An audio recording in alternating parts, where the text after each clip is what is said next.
sunnah itu artinya segala sesuatu yang Rasulullah ajarkan. Apapun yang dilakukan oleh kita, jika itu kebaikan, maka merupakan sunnah.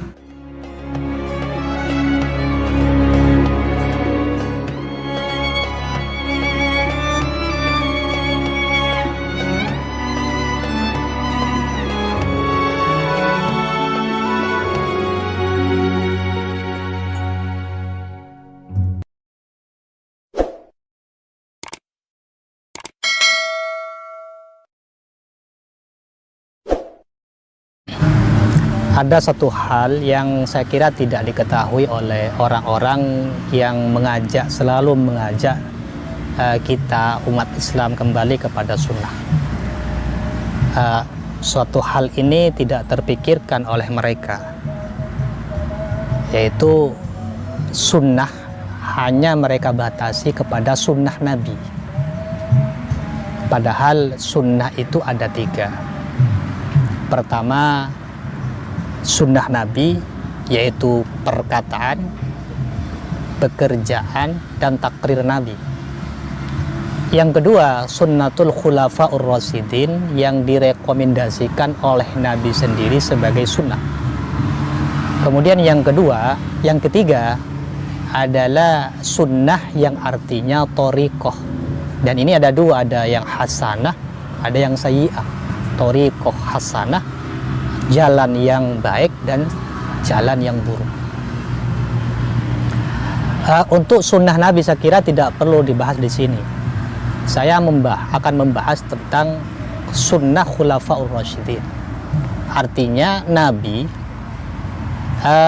dari sabdanya itu merekomendasikan 3 sunnah. Yang pertama sunnah Nabi sendiri. Yang kedua sunnatul khulafaur rasyidin.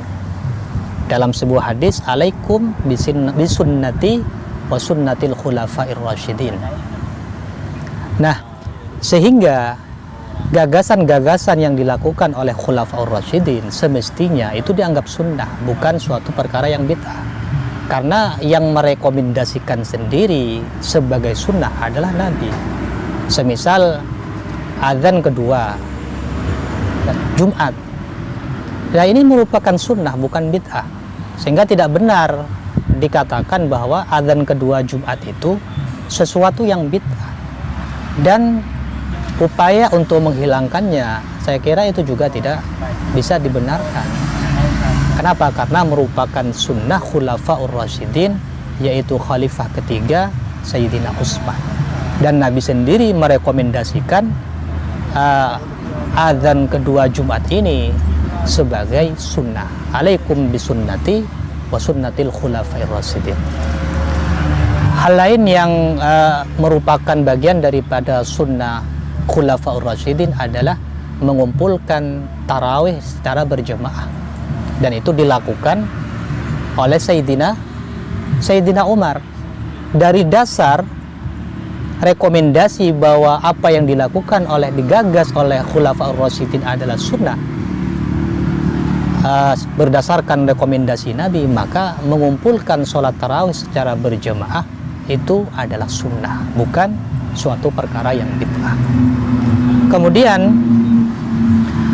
macam daripada sunnah yang direkomendasikan oleh Nabi sebagai sunnah, yang ketiga adalah thoriqoh, sunnah yang artinya thoriqoh. Nah, ini berada di dalam sabda Nabi, man sanna sunnatan hasanatan falahu ajruha wa ajru man amilah ba'da wa man sanna sunnatan sayyi'atan falahu wizruha wa wizru man amila ba'da. Nah, di sini sunnah di sini tidak bisa dipahami adalah sunnah Nabi, tetapi itu thoriqoh. Dan thoriqoh ini ada yang baik dan ada yang tidak baik. Maka kalau thoriqoh itu baik, maka nanti orang yang melakukan akan mendapatkan pahala, dan juga orang yang melakukan setelahnya. Dan kalau thoriqoh jalan itu jelek, maka akan mendapatkan dosa dan orang yang melakukan setelahnya. Nah, misal contohnya dalam sebuah hadis, Rasulullah bersabda bahwa barang siapa yang setelah sholat maktubah membaca subhanallah 33 kali, Alhamdulillah 33 kali, kemudian Allahu Akbar 33 kali, dilanjutkan dengan la ilaha illallah wa la syarikalah sampai selesai, maka Allah akan mengampuni dosanya.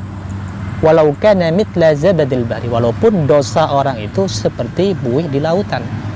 Nah, di sini kan Rasulullah menyampaikan sebuah adat, hitungannya itu 33. Sehingga dari sini kemudian